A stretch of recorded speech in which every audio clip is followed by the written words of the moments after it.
Hello, angels. Welcome back to another episode of Note to Self. I am so excited to bring forth today's episode for you today because it is all about forgiveness. And what I found about the act of forgiveness and really coming to this place in your heart, because I truly believe that forgiveness is felt in the heart and you can literally feel an unlocking happening and mass space being created when you come to a place of forgiveness, or even the awareness that there is someone or something to forgive in your life, and then deciding to open yourself up, be willing to see things differently, be willing to transform or transmute this energy.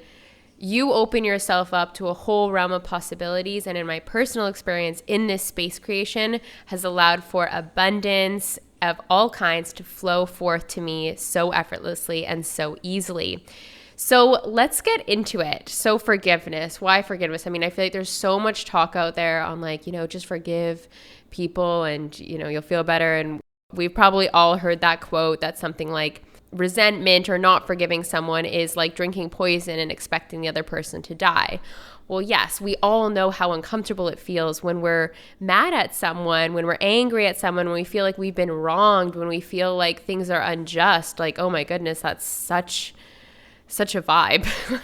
Just speaking into it, I think about places that I've been. For example, in the last month, I've been participating in a rose dieta and doing a lot of clearing and space creation around unconditional love. And so, of course, I had to come to these places of releasing anger, releasing frustration, and things like resentment in spaces that I didn't even know existed, but being open to that, being willing to see where am I blocking myself from the love that I'm desiring to create in my life.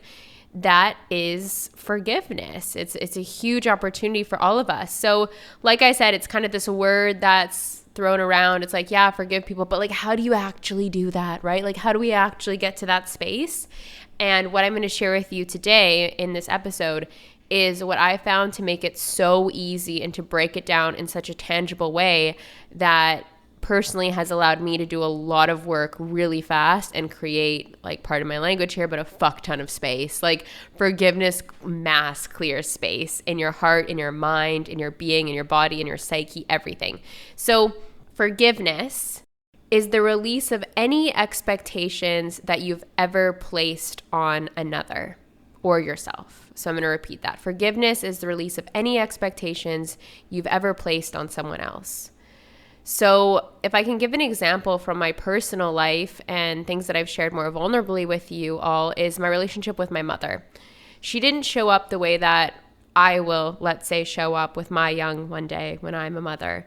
And I may not have received the nurturing, the care, the things that I see in hindsight as I look back on my life would have been supportive, would have actually helped me.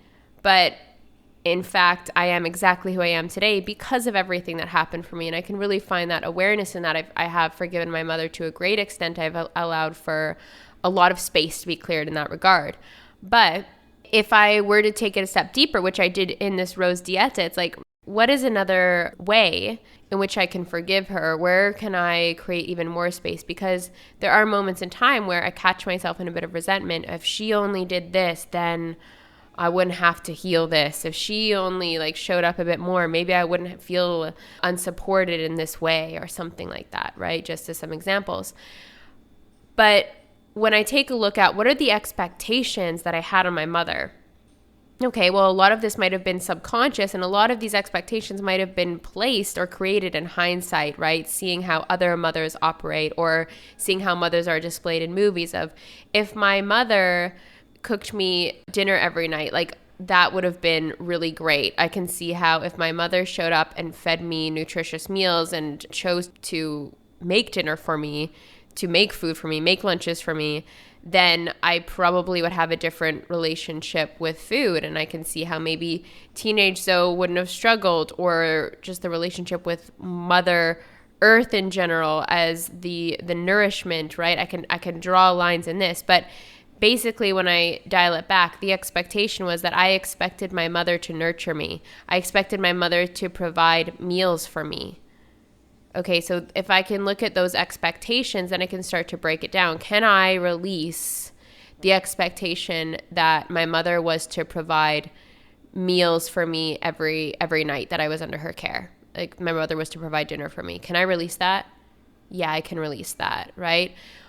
Or I'll give you an example of like romantic partnerships or romantic dynamics. The release of any expectations you ever placed on another. Expectations in romantic dynamics put a lot of pressure on another person.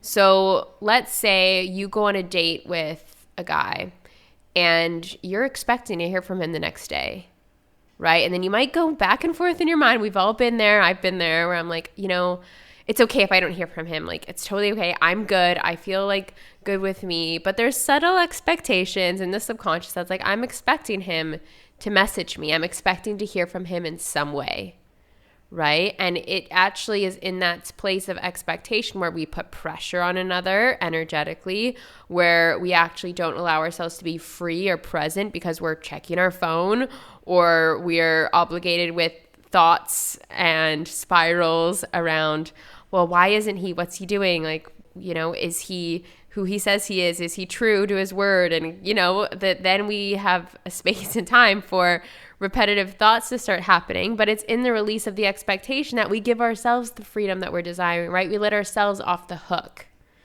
Forgiveness is letting yourself off the hook and letting another person off the hook as well, and just deciding we both get to actually be free. And I do want to say too that forgiveness is not condoning another's behavior. Like, for example, my mother was abusive and neglected me as a child. And that, like, as we know, a mother not providing food, let's say, a mother not providing meals. Like, I wasn't young enough to cook. I wasn't young enough to go to the grocery store. I wasn't young enough to have my own job and make money to be able to buy food, right? So that was a situation that was very challenging. And me forgiving my mother for, let's say, that dynamic of putting food on the table, that's not me saying that that's okay. That's not me saying that it's okay for mothers to not feed their children when they're so young. It's not me saying that. It's me saying, I'm good with who I am. I'm good with who Zoe is today. And I'm going to let go of the resentment. I'm going to let go of anything that I might be holding on to.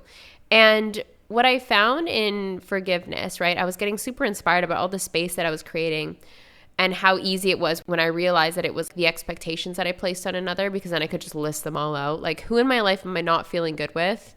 Okay, what are the expectations that I had on them? And I was like, wow, this is sure eye-opening. But one thing that really helped me create a lot of space was that I decided to journal each day into, who do I need to forgive today? And when I let my subconscious, or I let my intuition guide that way, I found some things. I found some things there in my subconscious mind that I might not have been aware of had I not invited them up and out. So self-inquiry is so powerful. And like I said, forgiveness clears a whole ton of space.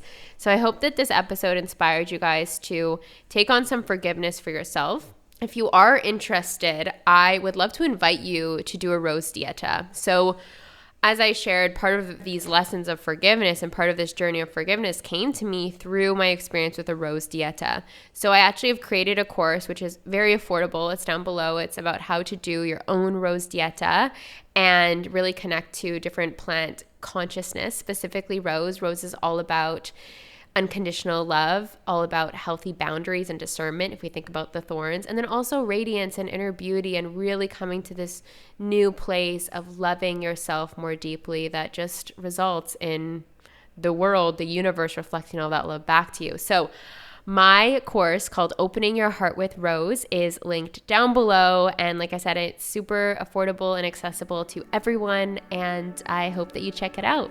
I'll be talking to you guys again very soon. Bye.